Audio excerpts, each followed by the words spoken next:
Il est 8h30, heure de Jérusalem, 7h30, heure de Paris. C'est l'heure de la revue de la presse de cette journée du Yom HaShoah, l'une des journées du souvenir du calendrier de l'État d'Israël. Et ce matin, les quotidiens unis, on peut le dire une fois n'est pas coutume, rendent hommage aux 6 millions de martyrs juifs qui ont péri dans la tourmente sur la terre du vieux continent européen il y a près de 80 ans. Le Israël Hayom annonce qu'il s'agit là d'une édition spéciale consacrée à cette journée du souvenir, et le journal cite en manchette les 4 mots qui, selon lui, résument le mieux le discours prononcé hier au Yad Vashem par le Premier ministre israélien Binyamin Netanyahou, Berosh Murkan, Ach Bekomas Koufa, que l'on peut traduire ainsi: la tête baissée, mais la posture fière. C'est ainsi que nous devons ressentir cette journée, tête baissée en signe d'hommage aux victimes, mais posture fière en raison de l'existence de l'État d'Israël. Ce pays, a dit M. Netanyahou, qui est aujourd'hui une puissance courtisée par de nombreuses nations à travers le monde. Mais également, tant le Premier ministre que le président de l'État, Reuven Rivlin, ont tous deux insisté sur le danger de la résurgence de l'antisémitisme en Europe et aux États-Unis. L'antisémitisme plane sur l'Europe, a dit le président Rivlin. La haine antisémite a pour but d'affaiblir notre légitimité, a indiqué Binyamin Netanyahou. Et le Israël Hayom de nous montrer 2 photos qui illustrent cette journée. Celle d'une jeune israélienne qui marche sur la ligne de chemin de fer à l'entrée du camp d'extermination de Birkenau. Une jeune israélienne revêtue du drapeau bleu et blanc de l'État d'Israël, qui participera aujourd'hui à la marche des vivants entre Auschwitz et Birkenau.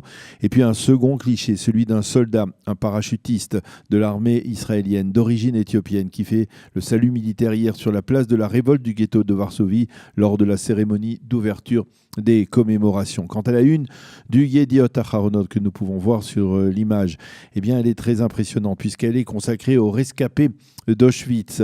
Elle nous montre en noir et blanc un rescapé d'Auschwitz, Moshe Aelion, qui tient dans les mains, et alors que l'on voit son matricule, le numéro 11492 tatoué, un bouquet de fleurs qui lui est rouge, un peu comme Spielberg l'avait fait dans la liste de Schindler avec cette petite fille au manteau rouge dans le ghetto de Varsovie. Et la manchette est un message: nous sommes les derniers rescapés d'Auschwitz. Et en pages intérieures, le journal relate les témoignages de ces derniers rescapés encore en vie.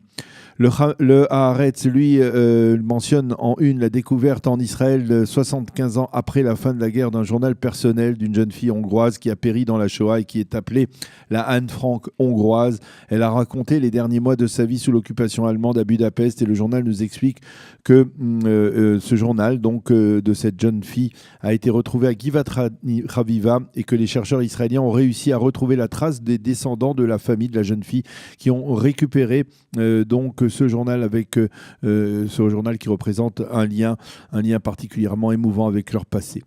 Le Maariv lui mentionne en évidence ce matin un extrait du discours de Reuven Rivlin hier soir, dans lequel il affirme qu'aucun intérêt politique ne peut justifier des alliances avec des mouvements racistes et populistes. Il s'agit là d'une allusion à la relation très proche existant entre Binyamin Netanyahou et certains des leaders nationalistes européens d'Europe centrale, tels que Viktor Orbán en Hongrie.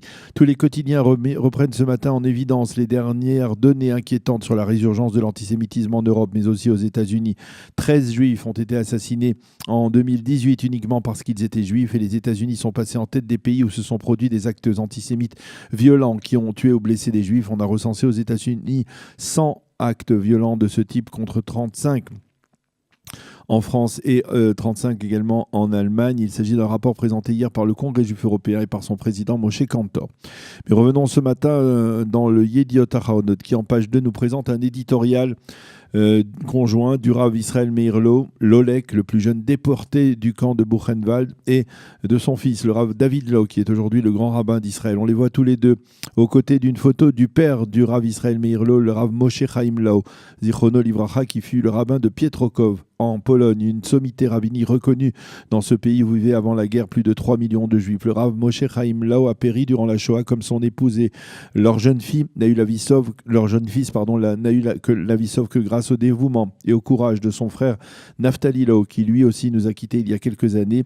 Et le message des deux rabbinim, David Lau et Israël Mirlo, est limpide. Nous avons chacun de nous la responsabilité de veiller à pérenniser l'existence du peuple juif de génération en génération. Restons dans le Yediot Aharonot qui consacre sa double page de cette édition du Yom HaShoah à Noar Kliger, notre ami Noar Kliger, rescapé d'Auschwitz, membre de l'équipage de l'Exodus qui est décédé il y a quelques mois, vous le savez, à la mémoire des 6 millions et d'un qui nous est particulièrement cher, titre ce matin le journal, donc sur sa double page en parlant de celui qui fut longtemps le doyen de ces journalistes. Et le journal nous montre 2 photos, celle prise il y a 3 ans à Auschwitz, de Noar Kliger entouré de 2 de ses petits-enfants en uniforme de soldats de Tsahal, et celle prise hier avec 2 petits-enfants de Noar Kliger en uniforme mais sans noir. Et le journal, toujours dans le camp d'Auschwitz, et le journal nous explique qu'Iris Lipschitz Kliger participera, comme le faisait son père chaque année aujourd'hui, à la marche des vivants entre Auschwitz et Birkenau, et c'est son fils Yuval qui allumera la flamme du souvenir lors de la cérémonie au bout de la rampe de la mort. En page d'ouverture du principal site d'information d'Israël, au site Ynet ce matin, un extrait du discours de Reuven Rivlin dans lequel le président insiste « Nous n'oublierons pas et nous ne pardonnerons pas », allusion aux propos récents tenus par le président brésilien Jair Bolsonaro en faveur d'un pardon mais pas d'un oubli pour les actes des nazis. Dans le Israël Hayom de ce matin, Dror Idar, l'une des plumes les plus intéressantes du quotidien gratuit, lance dans son éditorial ce matin un véritable appel au peuple juif qui vit encore aujourd'hui à l'extérieur d'Israël, un appel à revenir à la maison, l'Arzor Abaïta, et à monter en Israël. Les pères du sionisme moderne, écrit-il ce matin, ont compris très vite qu'il n'y avait pas de garantie de pérennité du peuple juif en Europe, et que cette garantie n'existait que s'il revenait sur sa terre et créait un État indépendant. Et aujourd'hui, nous comprenons de manière bien plus claire encore qu'ils avaient raison. Eldad Beck, toujours dans le Israël Hayom, écrit ce matin, la réponse à l'antisémitisme qui se renforce en Europe est un Israël fort. L'Europe, écrit-il, ne changera probablement jamais. Elle était antisémite et elle le restera. Mais la réalité juive, elle, a définitivement changé.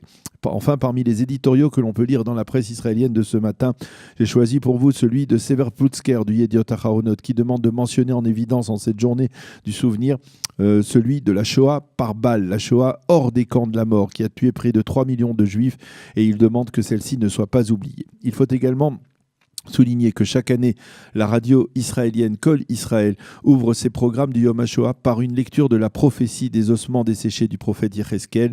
C'est le seul jour de l'année où les programmes radio débutent ainsi. Les autres jours, ils débutent par le schéma Israël. Il était important de le souligner également en cette journée du Yom HaShoah. Je vous rappelle donc que la sirène du souvenir retentira à 10h heure israélienne, 9h heure de Paris. C'est la fin de cette revue de la presse et des médias de cette journée du souvenir.